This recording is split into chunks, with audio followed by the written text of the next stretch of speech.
Joining us now to discuss is former California Congressman Devin Nunes.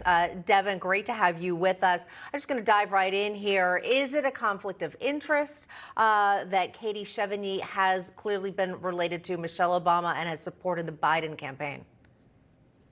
Well, all of this taken as a whole, when you go back to 2015 and 16, when our own government, federal government, and now New York state government have targeted President Trump, Republican associates, Republican Party members, his family, all of this taken in a whole is you have to back up and at some point say, when is enough to not enough?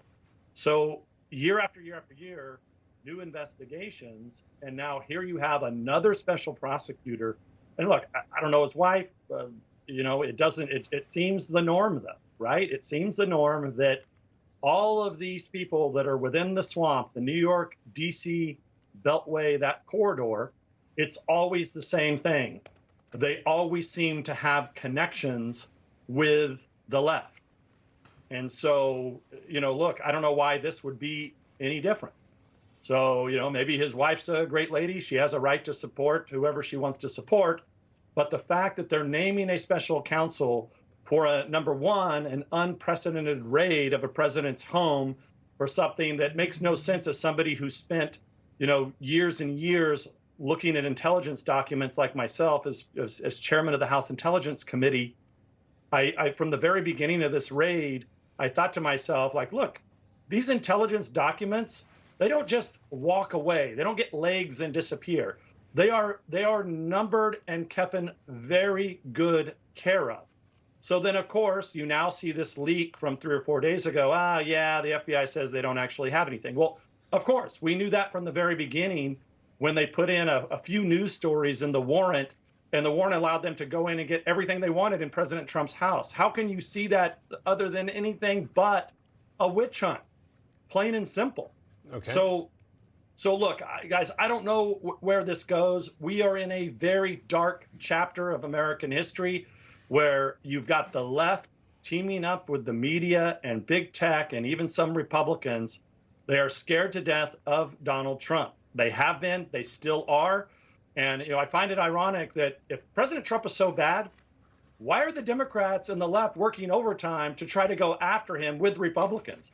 It's because he has two main pillars that the people in America respect. One is he wants to bring jobs back to this country. He's always run on that. And he wants to make America energy independent. Two very strong pillars that the left, a lot of globalist corporate types, and even some Republicans don't agree with. Let me ask you about, since you're standing in front of Truth, which the logo, Truth Social, we know that Elon Musk has tried to lure the president back on to start tweeting once again. I wanted to get your feel for where that stands right now, how Truth is going, because I know it needs some funding. I wanted to see what the future of Truth is and how Twitter may affect that. So look, the President Trump and myself from the very beginning of this have said we welcome anyone who wants to come in and try to fix these woke companies.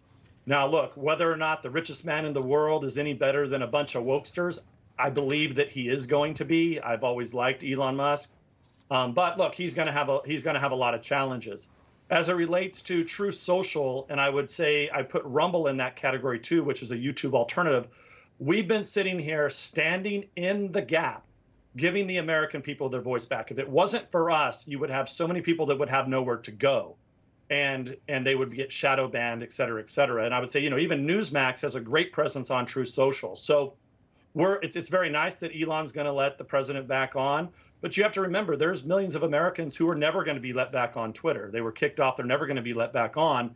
We're going to be that home. We're going to be that safe spot for people. So President Trump can get his message out through Truth Social, and it'll go around the world.